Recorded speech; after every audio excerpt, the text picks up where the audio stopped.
Kim Jong-un has accepted Donald Trump's invitation to visit the United States, North Korea's state media has reported. In what Mr. Trump will likely seize on as proof of the North Korean leader's commitment to engage in a peace process, the Korean Central News Agency, KCNA, also said Mr. Kim had invited the U.S. president to visit North Korea when the two leaders met in Singapore on Tuesday.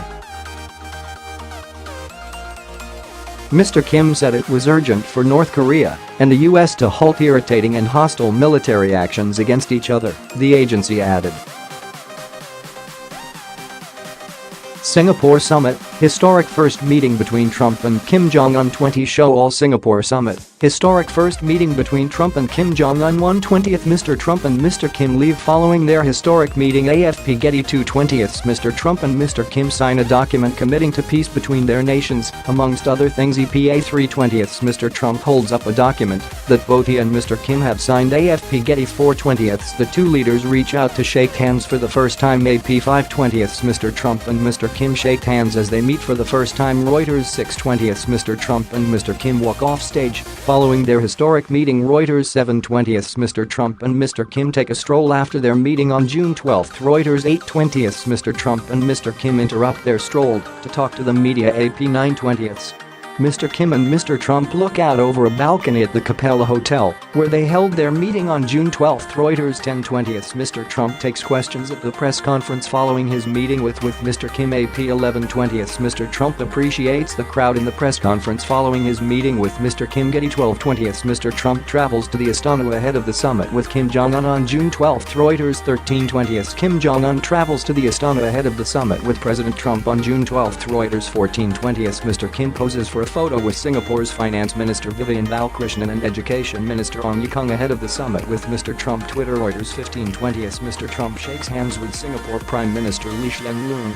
meeting on Monday, June 11 in the Astana, Singapore's presidential palace. AP 16/20th At a working lunch on Monday, Singapore's Prime Minister surprised Mr. Trump with a birthday cake in early celebration of his 72nd birthday. Later in the week. EPA 17/20th U.S. Secretary of State Mike Pompeo answers questions about the summit at a press briefing in Singapore on Monday, June 11. Getty 18/20th U.S. President Donald Trump arrives at the Paya Lebar Air Base in Singapore on June 10, 2 days prior to his summit with North Korean leader Kim Jong-un. Reuters 19/20th Mr. Trump and Mr. Kim met on Tuesday, June 12 in the Capella Hotel on the island resort of Sentosa, just off the south coast of Singapore. AFP Getty 20/20th Mr. Trump boards Air Force One following the summit. AFP Getty on Tuesday, when the two leaders appeared before cameras to sign a document vowing to work towards denuclearization of the Korean peninsula, Mr. Trump said he would absolutely invite Mr. Kim to the White House after saying they developed a very special bond during their talks that ran to more than 4 hours.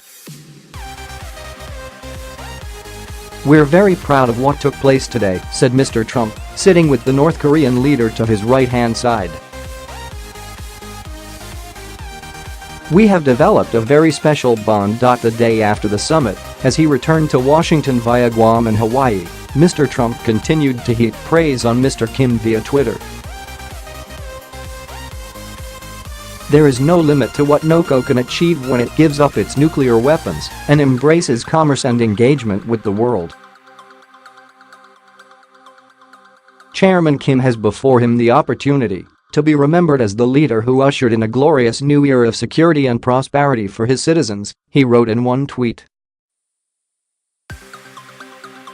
In another, he said, "I want to thank Chairman Kim for taking the first bold step towards a bright new future for his people. Our unprecedented meeting, the first between an American president and a leader of North Korea, proves that real change is possible." In a third, he said, "The world has taken a big step back from potential nuclear catastrophe. No more rocket launches, nuclear testing or research. The hostages are back home with their families." Thank you to Chairman Kim. Our day together was historic. The report by KCNA also reported Mr. Kim as saying the North and U.S. should commit to avoid antagonizing each other and take legal institutional steps to guarantee it. The report added that Mr. Trump said he understood and promised to halt joint U.S.-South Korea military exercises while talks with the North were continuing. Mr. Trump's pledge to halt military exercises in South Korea represented what many analysts believe what would be a major concession to North Korea.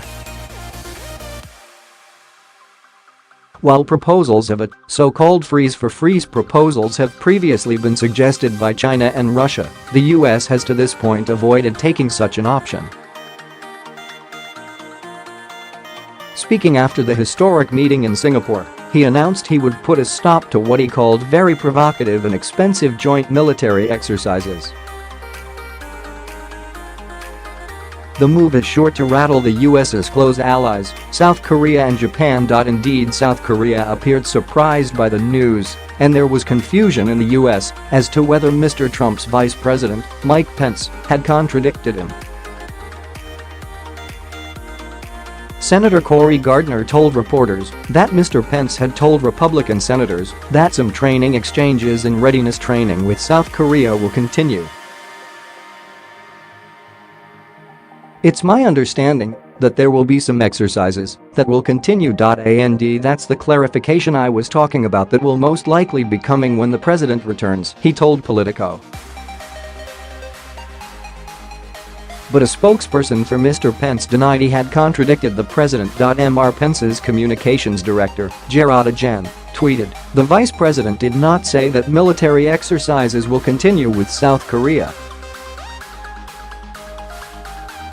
In a joint statement signed on Tuesday, Mr. Trump and Mr. Kim promised to work towards the denuclearization of the Korean peninsula, while the U.S. promised the North security guarantees. Few specifics were offered, however, giving little indication of what any eventual denuclearization could look like.